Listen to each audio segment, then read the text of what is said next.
We are now on the second chapter of the Mimer,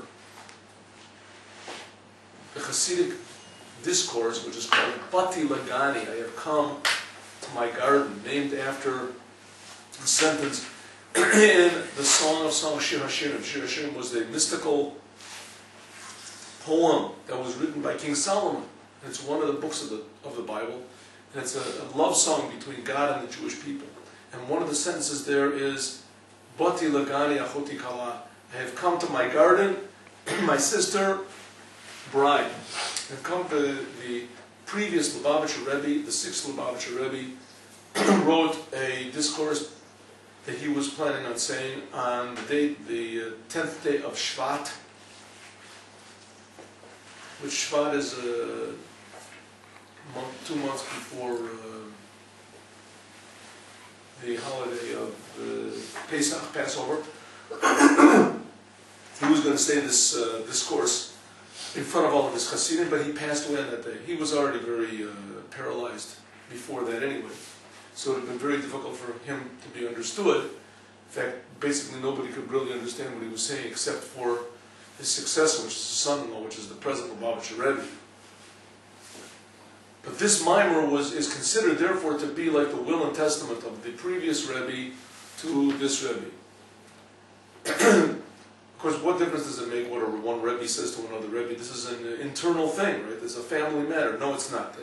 The Hasid, the Jewish people, the purpose of the Jewish people is to save the whole entire world. The Jewish people are chosen to put meaning and blessing and joy in every atom of the creation. Every single second can be filled with meaning, can be filled with purpose, and to reveal that there's a God that's creating us all.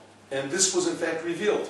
This was revealed when Adam was created, when God created the world and Adam was in the world. This is what the Bible tells us. And that Adam, for whatever reason it was, decided to try to do things on his own, and he ate from the tree of knowledge.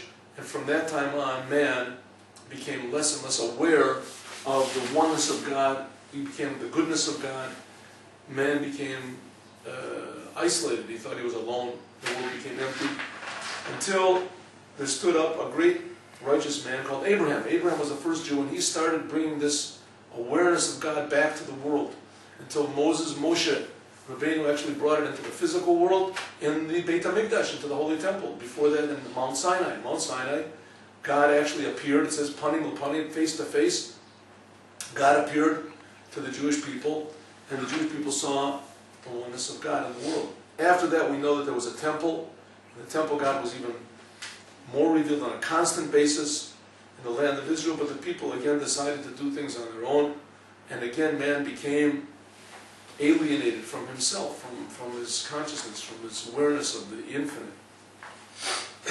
Now the purpose of this discourse that we're learning, that the previous Rebbe said, was how we, people as Chabad Hasidim, and as Jews, and as human beings, can bring this awareness of God back to the world. In the language of Hasidic or Kabbalistic language, it's called to bring the Shekhinah, the awareness of God, back to the world. And the Rebbe said the way that we can do it is by working on ourselves. The person has to work on themselves, and this is, I'm throwing this in, you can take the Jews out of Egypt. Moshe did take the Jews out of Egypt, but he did not take the Egypt out of the Jews. And that's our job to do, each and every one of us. And that was revealed, and the Rebbe stresses that was revealed in the Holy Temple, and that every single Jew is a Holy Temple. Eventually, maybe every human being, but every Jew is a Holy Temple, and every Jew has to do the work of the Holy Temple to reveal this feeling of the Creator, the source of life, the source of joy, the source of meaning in the creation. And that was basically the first chapter. Oh, one more thing. It was done, how you do it. It's done by what's called eskafia and esapcha. Eskafia means the person has to control himself, to force himself, to do things he doesn't enjoy doing, if it's what God will, and to not do things that he does enjoy doing if they're against God's will. Doesn't mean you have to stop wearing nice clothes, or stop or put on barbed wire undershirts. Doesn't mean you have to not enjoy it. Enjoying life is an essential ingredient of life, of Judaism. In fact, that's the purpose of Judaism, to teach people how to really enjoy life. But you can't really enjoy life if you participate in death. And one of any going against anything which is written in the Torah, in the Bible, is in fact participating in death. We're not talking about the afterworld here. We're talking about this physical world, which is the main place where God wants to be, and which is the place where all the souls are going to be, and the raising of the dead. But how can we make this revelation right now in our own personal lives? By means of, first of all, controlling ourselves, knowing, of course, what is right and wrong, and then forcing ourselves to do it if necessary, forcing ourselves to do things, good things, even if we don't enjoy it, or forcing ourselves not to do bad things that we might enjoy. And eventually this will bring us to the point where we really do enjoy it, which is called eshapcha. We enjoy doing good things, and we cannot stand doing bad things. We've discussed this. That's called eskafia and eshapcha, self-control and self-transformation. Very good. Now, next chapter. Chapter base. Hine, behold, Zot hayata, this was, I'll speak in Yiddish pronunciation. Hine, behold, Zot hayata, this was ha'avodah, the service, b'mishkan or b'mikdash, in the tabernacle and in the temple, ba'avodas ha'birurim, in the service of refining the world, refining ourselves. The bechinas eskafi, this level of forcing yourself on mevi, which brings umaleh and elevates a person, the bechinas esapcha, to transform darkness to light, to transform egotism to Judaism. The awareness of only yourself and nothing else, or the awareness of the Creator, which is the truth. That you're only part of a much, much, much greater picture, and you're never alone. That's called transforming darkness to light. Loche, therefore, achas ha'avod is one of the services, sha'aya b'mikdash, in the base of Mikdash, in the holy temple, who is inyan, the topic of a karbanos, of sacrifices. What is the thing of sacrifices? What is this idea of sacrifices? At first glance, this is the most barbaric and primitive and nonsensical thing you could possibly imagine.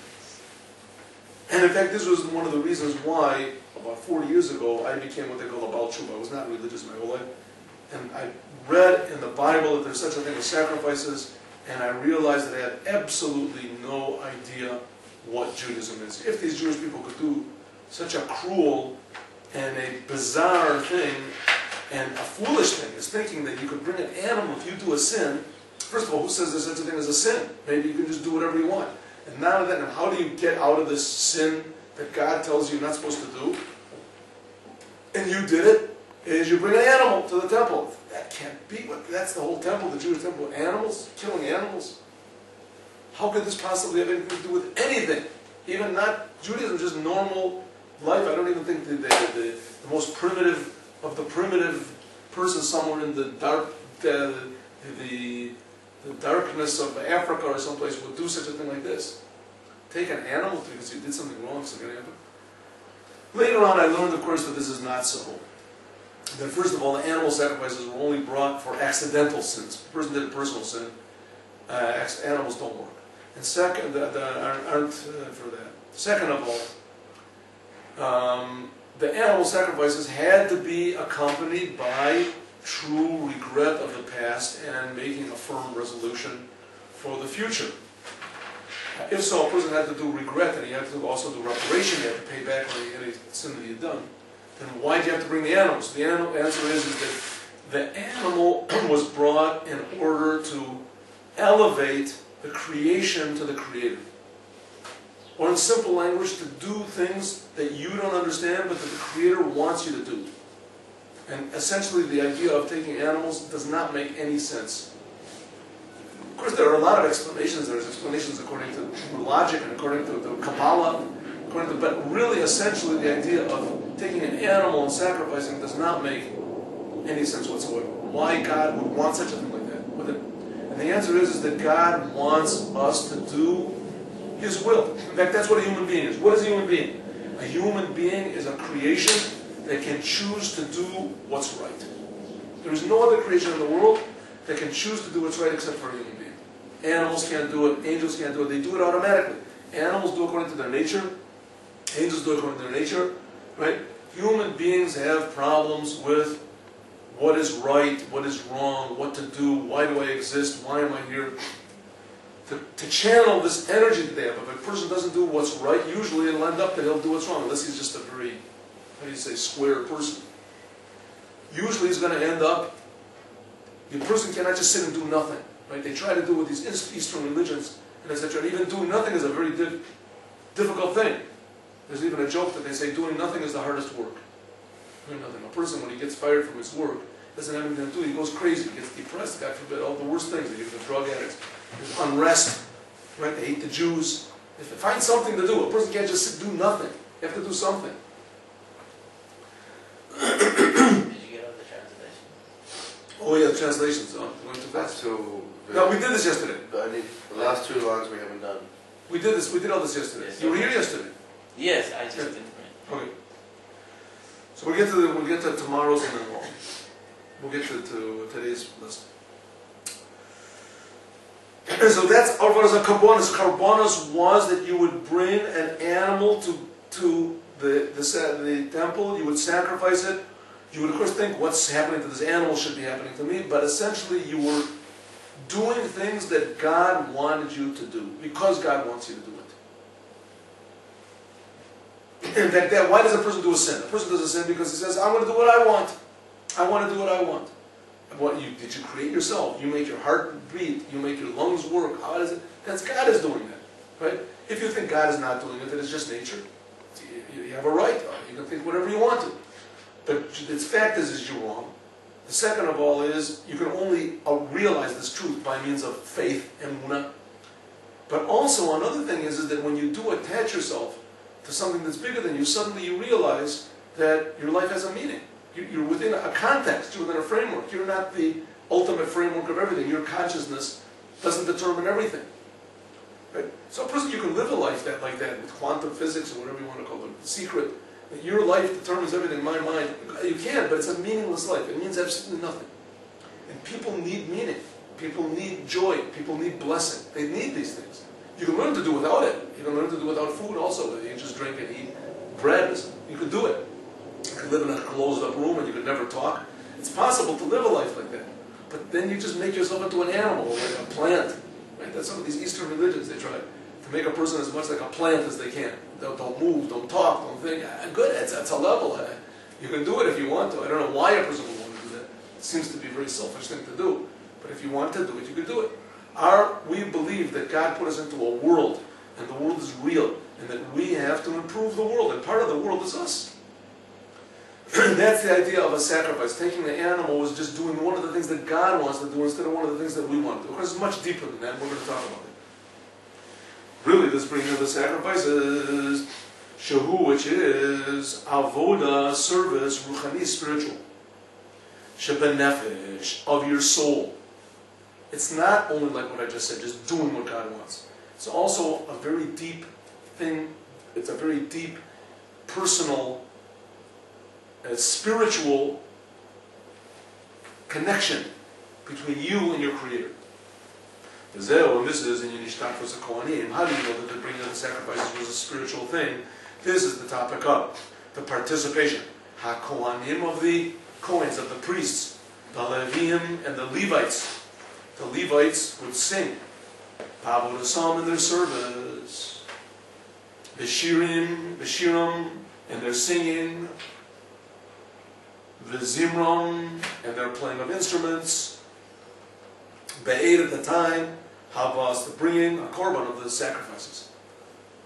The Holy Temple was an amazing, if you want to call it a floor show, ground zero.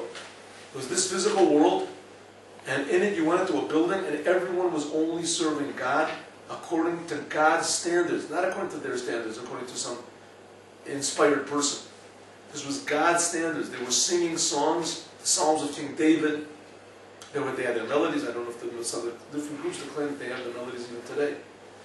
And all those claims that they have, they do claim that they have melodies on the temple. If you listen, those melodies are very beautiful. Whether they're right or not, I don't know, but certainly it's inspiring.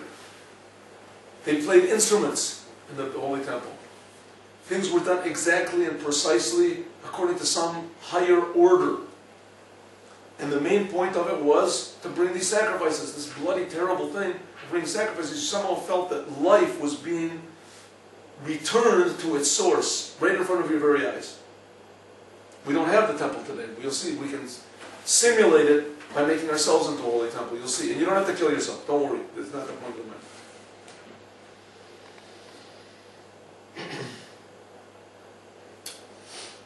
Shazeo, that this is, okay, last line, they're starting. Shazeo, this is, do you have this, Mordechai, you have in your room, you have this? You have it somewhere? Yeah. Shazeo, that this is avoda, service, ruchani. This is a spiritual service. The bringing of the sacrifices was a spiritual thing. Spiritual means, in its essence, spiritual is emotional. People felt emotional. They felt God is real. They felt happy. They would go to the temple 3 times a year. They would feel happy. A person would bring a sacrifice. He would feel now, I'm back in good with my Creator. You would feel it. A person would be a feeling. The things were set right. You go to a chiropractor, set your bones straight. Oh, you feel good afterwards. But the same thing is, a person would go to the Basi Legani Holy Temple. He would feel good. He would feel set. Feel he did something right. And what is the service? What's the topic? Avodat, of the service. HaKorban, of a sacrifice. Ta'avodah, in the service of God. Benefesh Adam, in the soul of man who is.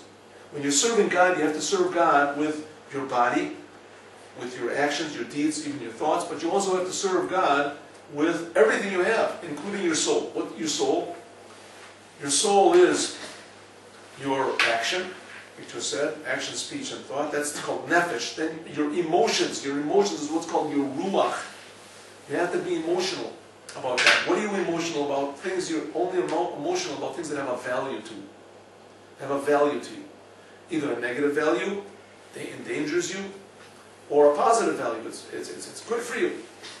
In fact, in Hebrew, the word for measures and for emotions is the same word, midot. Midot means measures, and it also means emotions. What's valuable to you is what you get excited about, right? Some people, they get excited about tennis. They're not excited about hockey. Tennis, not hockey. What's hockey? Other person, hockey. Ooh, that's it. Tennis. Tennis.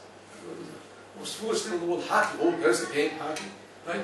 Some people like this type of food. Some people like Chinese food. Some people like intellectual things. Some people like all the things. Some people like everything. Whatever a person likes, he has a value for. It does something to him. It turns him on. It does something to him that he likes. That's a midah. He has the midah of love. He loves that thing. The more that it does good for him, the more emotions he's got for the thing, right?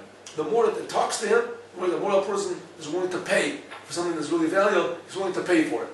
Right? You're willing to pay $1,000 for a new Ford? Sure, $1,000. What about $20,000? No, I don't think so. What about $100,000? That's ridiculous. So this is the actual Ford that the Rambam drove this Ford. Really? He sat in this place for $1,000. Now that's very valuable. Right? Who was the Rambam? The Rambam lived 900 years ago, was a great genius. He was a holy person. I want this car. Right? But there were no cars 800 years ago. It's not real? No, then it's not worth anything. Right? As soon as it has a value to you, right? Then you get emotional about it. You have emotional about it, you're willing to pay. Same thing is with God. How are you supposed to love God? It has to be real. It has to be valuable to you. It has to be something you can really feel. It says that's the idea of serving God with your nefesh, with your soul. This is the idea of the sacrifices. See, like it says, Adam, a person, Ki when? Yakriv will sacrifice. Mikem, from you. Korban, a sacrifice. Lashem, to God. Min behema, if it comes from the animals. There's 3 types of sacrifice. What? Which other language do we have this possible? I forgot. This pasuk is right in the beginning of the book of Vayikra, of the book of Leviticus. Right in the beginning. It's like the second. Oh, third. I remember only a moment of this passage. Sure, it's written in a lot of places. Sure, the Rebbe's written it from a lot. They explained it in a lot of different ways. But here's one of the explanations. One of the explanations, it says a very interesting thing. In the very beginning of the book of Leviticus, which the book of Leviticus talks about the sacrifices, what to be done in the Holy Temple. Later on it talks about other things as well, but in the beginning it talks about bringing the sacrifices. So it says, it starts off with a very sort of, at first glance, improper sentence. It's grammatically incorrect. We'll see. It says, Adam, a person, ki yakriv, if he brings, he sacrifices, mikem, from you, mikem, from them rather.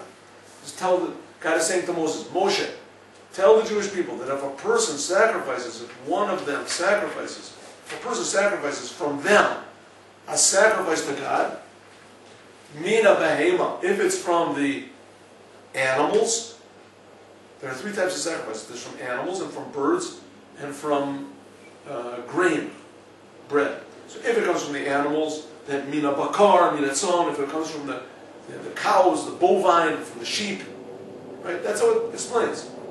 And then it goes on and says, and if your sacrifice is a bird, then you should have to bring like this. And if your sacrifice is a meal offering of wheat, then you should bring like this. And some once in a while it's barley. It's just coming to explain the laws of the. Says the Rebbe, this is the whole purpose of the sentence, only to explain the laws of the sacrifices, then the grammar here is wrong. We'll see.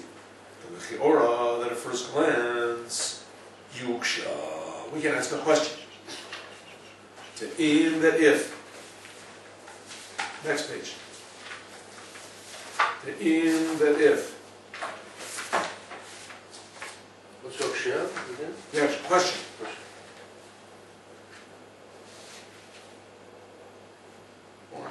We got the questions over there. Everything.